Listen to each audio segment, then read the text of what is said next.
Hello everyone and welcome back to the English Speaking and Listening Club. I'm so glad to see you here again. Today we're going on a different kind of adventure. We're not traveling to a new city or learning a complex grammar rule.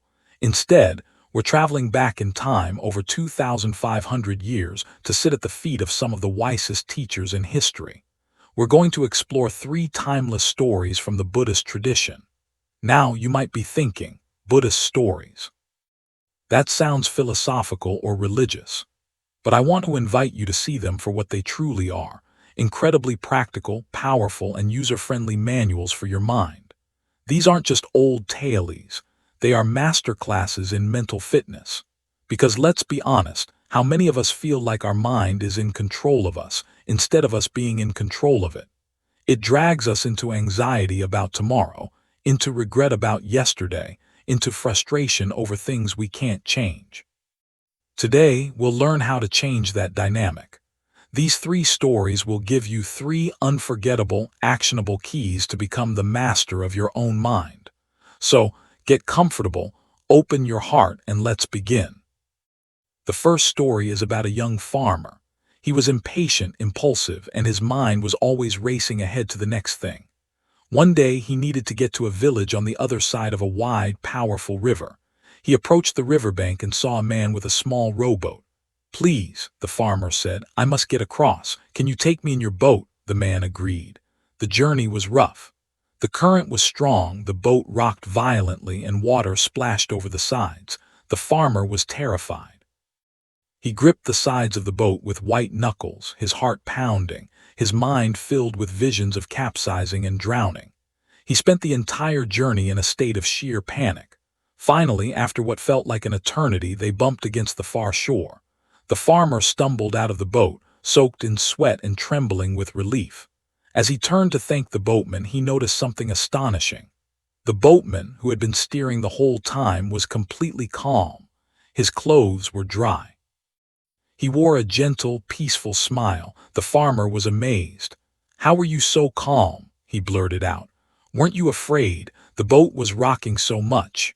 The boatman looked at him kindly and said, "My friend, I simply remembered one thing: I know how to swim." This, my friends, is our first lesson in mind control. Develop your inner skill. The river represents the turbulent flow of life, the unexpected problems, the stressful news, the emotional ups and downs. The boat is your body, your situation, your temporary circumstances in this world. Most of us are like that farmer. We are clinging to the boat of our life for dear life. We think our security, our happiness, our peace is dependent on this boat staying perfectly steady. We panic when it rocks. We think, if only my job was more secure, then I'd be peaceful. If only my relationship was perfect, then I'd be happy. If only the world was calmer, then I could relax. Our mind attaches our entire sense of well-being to conditions that are, by nature, unstable and changing. The boat will always rock. That is the nature of being on the water. The boatman's secret was not that he had a magic, unrockable boat. His secret was that he had an inner skill that was independent of the boat. He knew how to swim. His peace came not from the condition of the boat, but from the confidence in his own ability to handle the water, no matter what. So, what is your swimming? What is the inner skill that will give you peace regardless of external conditions? This is the practice of mindfulness and self-awareness. It is the skill of observing your thoughts and emotions without drowning in them. It is the skill of returning to your breath when fear arises. It is the skill of knowing that behind the storm of your anxious thoughts, there is a you that is watching the storm, and that you cannot be harmed by it. Your practice, starting today, is to stop putting all your energy into demanding that the boat stop rocking. Instead, put your energy into learning to swim. Spend 10 minutes a day in meditation, just watching the river of your thoughts flow by without jumping in. Feel the solid ground of your own awareness beneath the water. Build the skill of inner observation. When you know how to swim in the ocean of your own mind, no wave can truly overwhelm you. Our second story takes us to a quiet monastery. A senior monk and a young novice were walking down a dusty road. They came to a shallow but wide stream. At the bank, They saw a beautifully dressed, elegant woman. She was clearly from a wealthy family and was distressed. She needed to cross the stream, but she did not want to ruin her expensive silk robes and shoes in the muddy water. She looked at the two monks hesitantly. Without a word, the old monk walked over to her. He bowed slightly, picked her up in his arms, carried her across the stream, and set her down gently on the other side. She thanked him with a nod, and the monks continued on their way. The young novice was shocked. They walked in silence for another hour, then two, then three. But the novice's mind was screaming. Finally, he could not hold it in any longer. "Master," he burst out, "we have taken vows. We are not to touch women. How could you carry that woman? It was against our rules." The old monk looked at his student with a calm smile. "Ah," he said, "I put that woman down hours ago by the side of the stream. Why are you still carrying her?" This is our second brilliant lesson. Put down your mental baggage. How powerful is that question? Why are you still carrying her? Our minds are phenomenal record keepers and absolutely terrible garbage collectors. We pick up experiences, a criticism from a boss, an argument with a partner, a moment of embarrassment, a perceived slight, and we carry them for hours, days, years, even decades. We replay the scene, we re-argue the argument, we feed the resentment or the shame. The event itself lasted 5 minutes, but we have been carrying it for 5 years. That is a tragic waste of our mental energy and a direct path to inner turmoil. The old monk was free because he was present. He saw a need and responded with compassionate action. Then the moment was over. He did not label it, "I broke a rule." He did not judge it. He did not build a story around it. He simply moved on, his mind clear and light for the next moment. The novice, however, was trapped in the prison of his own thinking. He was not walking on the road in the present. He was mentally still back at that stream, wrestling with a problem that no longer existed. Your mind's job is to think, but it is your job to decide which thoughts are worth holding on to. So, how do you put down the baggage? The first step is awareness. You must notice you are carrying it. When you feel a tightness in your chest, a simmering anger, a loop of worry, stop and ask, what am I carrying right now? Is this a present moment reality, or is this a story from the past or a fear of the future? The second step is the conscious act of release. You literally say to yourself, I am putting this down. You imagine setting the heavy suitcase on the ground and walking away.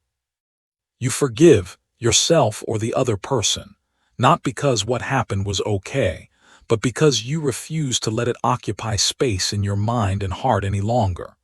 You choose to be like the old monk. Act with integrity in the moment, then let the moment go. Free your mind for the beauty and opportunity that is right in front of you right now. Now for our third and final story. This one is about the Buddha himself. After he attained enlightenment, he began to teach. People from all walks of life came to listen to his profound wisdom. One day, a man came to see the Buddha. He was clearly agitated, angry, and hurt. He began shouting insults at the Buddha, calling him names, accusing him of things, trying to provoke a reaction. The Buddha listened quietly, peacefully, until the man ran out of steam. The man was panting, confused. He expected a fight, an argument, a defense. Instead, the Buddha looked at him calmly and asked a question. Tell me, sir, he said, if you buy a gift for someone and that person does not accept it, to whom does the gift belong? The man, thrown off guard, frowned and said, well, it would still belong to me, of course.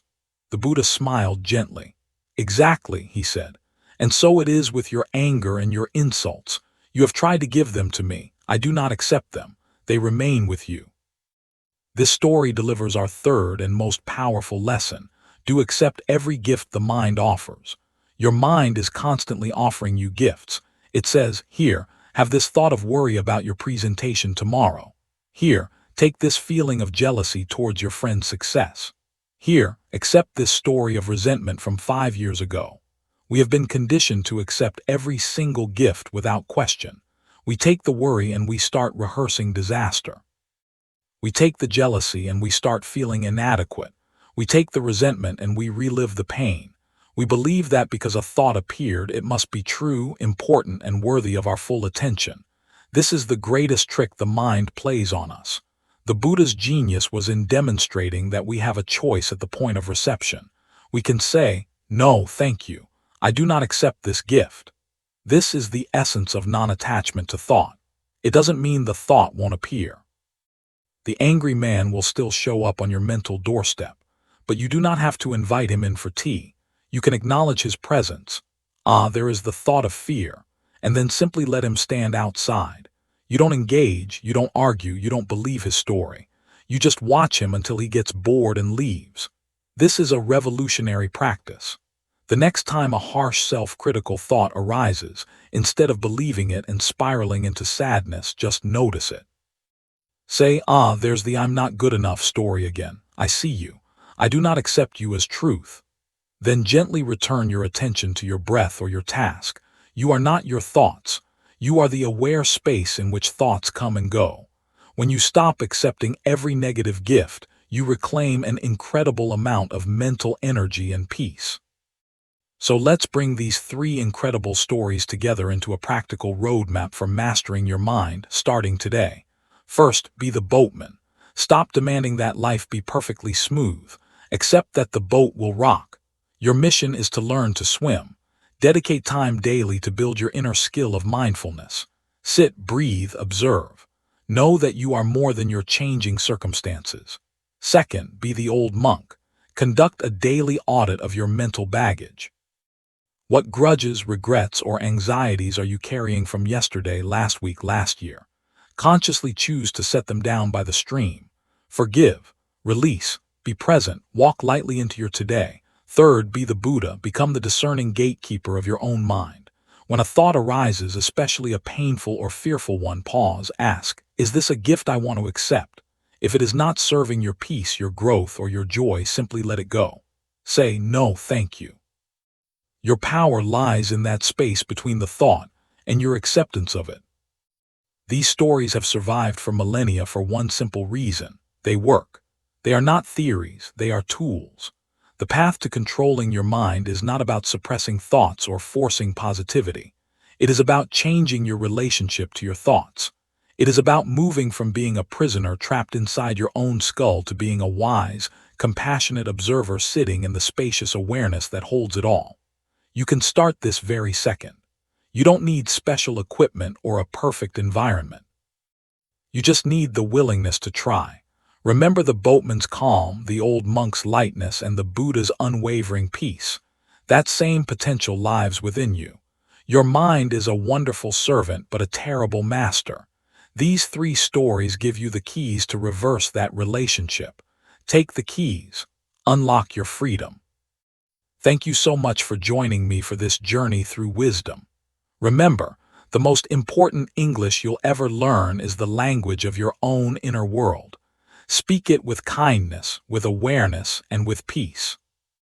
Thanks for watching. If you like this video, don't forget to like and subscribe to this channel.